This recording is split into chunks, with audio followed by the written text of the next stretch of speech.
Valérie Trierweiler, bonjour. Bonjour. Vous allez bien? Très bien, merci. L'histoire entre Adèle et vous, elle part d'un article que vous avez écrit pour Paris Match à l'époque sur le célèbre portrait d'Adèle Bloch-Bauer de Gustav Klimt.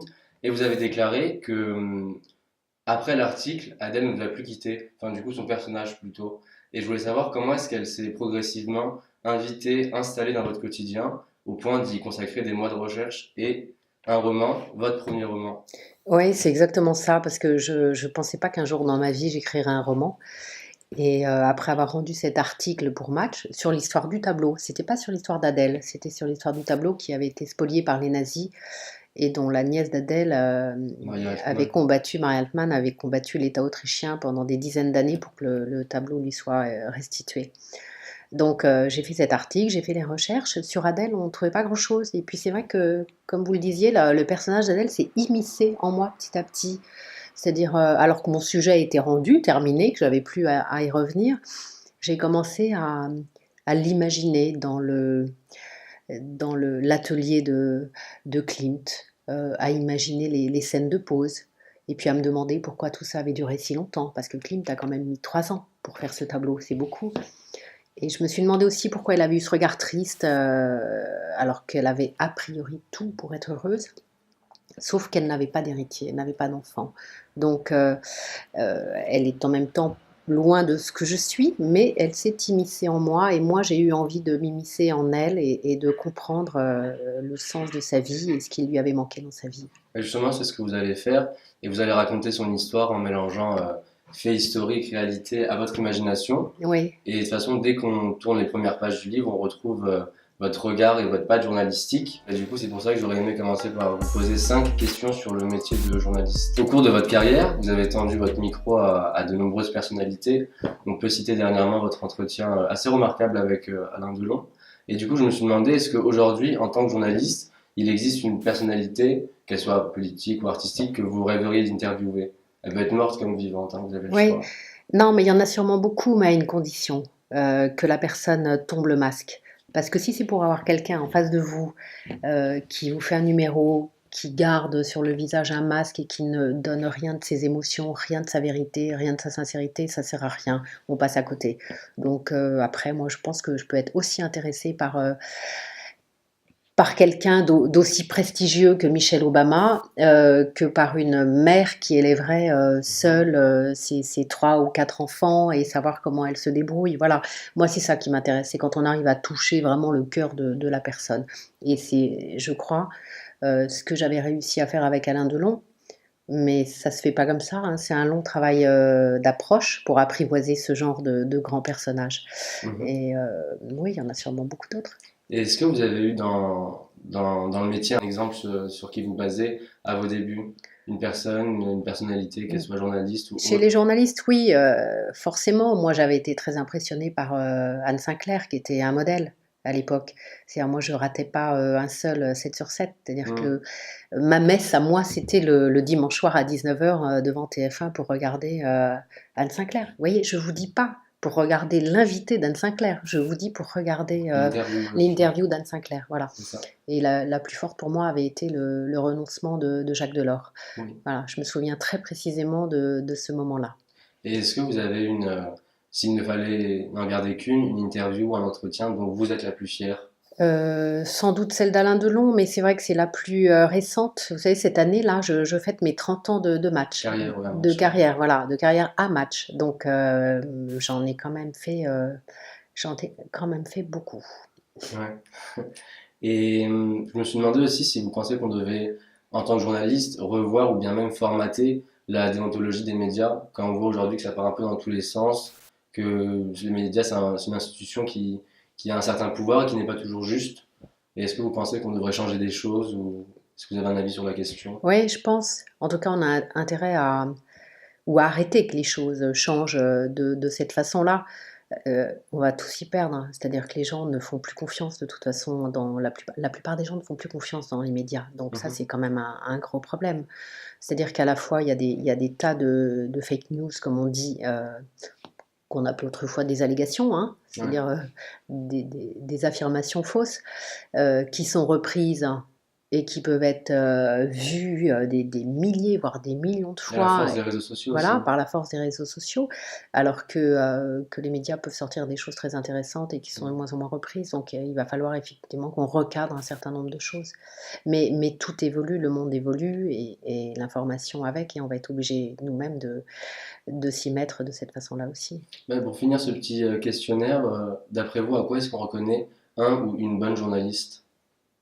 Bah, c'est la base. Je pense que la base, c'est pour moi, un ou une bonne journaliste, c'est de l'information fiable. C'est-à-dire que l'information est vraiment vérifiée avant d'être balancée.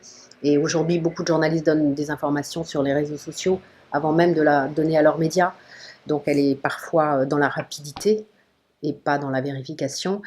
Et ensuite, moi, ce que j'attends, c'est de l'information et c'est pas l'avis d'un journaliste. Et D'accord. aujourd'hui, les journalistes donnent leurs avis avant de donner des informations. Et moi, c'est pas ça qui C'est une m'intéresse. certaine objectivité en fin de compte. Je ne sais pas si l'objectivité existe, hein, mais moi, ce que j'aime, c'est l'information brute. Et après, moi, j'en fais ce que je veux, je l'interprète, j'ai mon avis. Les gens, vous avez votre avis, les gens ont leur avis. Ils n'ont pas besoin d'avoir l'avis du journaliste. C'est pas ça que moi, je trouve qu'on attend d'un journaliste.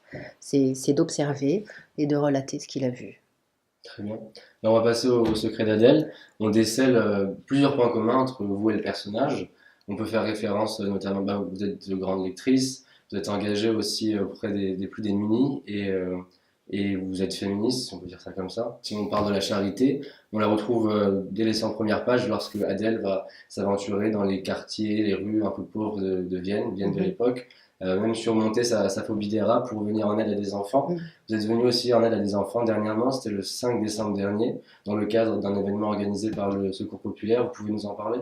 Oui, alors bon, je voudrais quand même dire, quand je me suis lancée dans cette aventure de recherche sur Adèle, je ne savais absolument rien d'elle.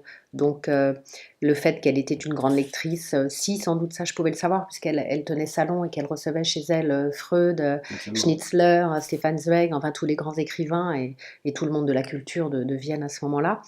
Mais qu'elle avait une fibre humanitaire, non, je ne savais pas. Comme je ne savais pas non plus qu'à Vienne, il y avait eu un afflux colossal de réfugiés et que la ville n'arrivait pas à absorber, comme aujourd'hui, nous n'arrivons pas à nous occuper des réfugiés. Donc ces réfugiés juifs, pour la plupart, qui fuyaient les pogroms de l'Est, venaient s'entasser dans les faubourgs de Vienne. Et donc elle allait leur rendre visite et j'ai découvert tout ça, en fait, dans son testament. Parce que dans son testament, elle a légué sa bibliothèque, d'une part, qui était importante, et d'autre part, de l'argent pour les enfants d'ouvriers ou en tout cas pour les plus démunis. Testament qui en disait beaucoup sur sa vie. Ouais, ça en disait suffisamment, en tout cas, pour qu'on puisse imaginer le reste, mais ça servait de base pour... j'ai effectivement imaginé un certain nombre de choses, mais j'ai voulu rester fidèle, en tout cas, à ce elle était en tant que femme.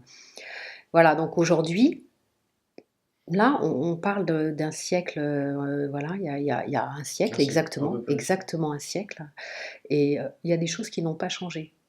C'est-à-dire qu'aujourd'hui, vous voyez des réfugiés dans les rues. Je ne sais pas si vous avez eu l'occasion d'aller aux portes de Paris, où là, on voit des gens qui sont entassés dans des tentes Une sorte de bidonville. de bidonville, mais même pas. On n'est même pas au niveau du bidonville. C'est-à-dire là, il y a aucune mesure sanitaire ou d'hygiène. C'est-à-dire il n'y a pas de douche, il n'y a pas de toilette. Les gens n'ont pas les moyens du tout de se laver, ni même de manger, rien. Ces gens ne sont pas traités comme des humains. C'est-à-dire qu'on n'a plus d'humanité. Voilà. Et je crois qu'il y a un siècle, finalement, on en avait davantage. Donc à mon petit niveau, voilà, je fais des choses pour effectivement davantage pour les enfants, mais c'est rien. Ce que je fais n'est rien à côté de ce qu'il faudrait faire réellement pour les gens qui sont dehors. En tournant les pages aussi, on se rend compte qu'Adèle est féministe à sa manière. Je suis tombé sur un documentaire justement qui était consacré au combat judiciaire qu'a mené Marie Altman. Il y avait cette phrase en interview qui m'avait marqué. C'était Adèle est une femme moderne qui vivait dans un monde archaïque. Ouais. Et ça, on le retrouve à différents moments dans le livre, notamment lorsqu'elle a ressenti une certaine injustice, quand ses frères ont emprunté le chemin de l'école et elle non. Il y a des passages assez clairs comme celui-ci. Toujours le même rôle donné aux femmes, quand cela cessera-t-il? Il faut que les femmes soient soumises, toujours plus soumises. Aux hommes, ceci est insupportable. Et du coup, comme Adèle, vous n'hésitez pas, excusez-moi, à donner votre avis et de manière claire. Le 7 janvier dernier, vous avez réagi avec une ancienne couverture de Charlie Hebdo à la polémique qu'avait suscité Yann Moix. Ces propos, ils vous ont choqué? Alors, les propos d'Yann Moix m'ont choquée, pas seulement parce que j'ai plus de 50 ans, mais il a le droit d'aimer qui il veut, évidemment.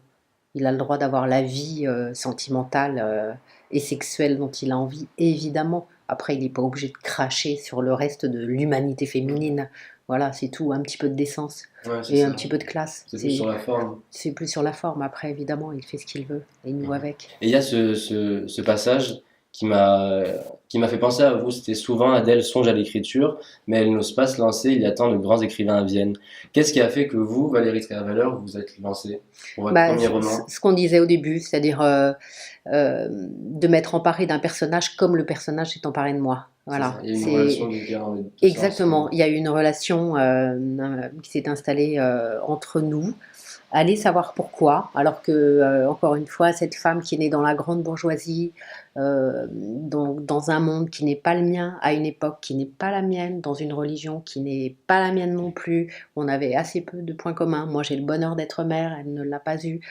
À 3 reprises. À 3 reprises, pour moi, mère à 3 reprises, et voilà, elle a perdu aussi 3 enfants. Mais les choses ont fait résonance entre nous, voilà. Et parfois, je me dis, ah, j'ai réussi, enfin j'ai réussi. Je ne sais pas s'il est réussi, mais j'ai réussi à l'écrire et j'en suis fière et parce que c'est effectivement quelque chose que je ne pensais pas surmonter un jour. Bah écoutez, merci beaucoup, on a fini. Bah, merci beaucoup à vous. À très bientôt. À bientôt.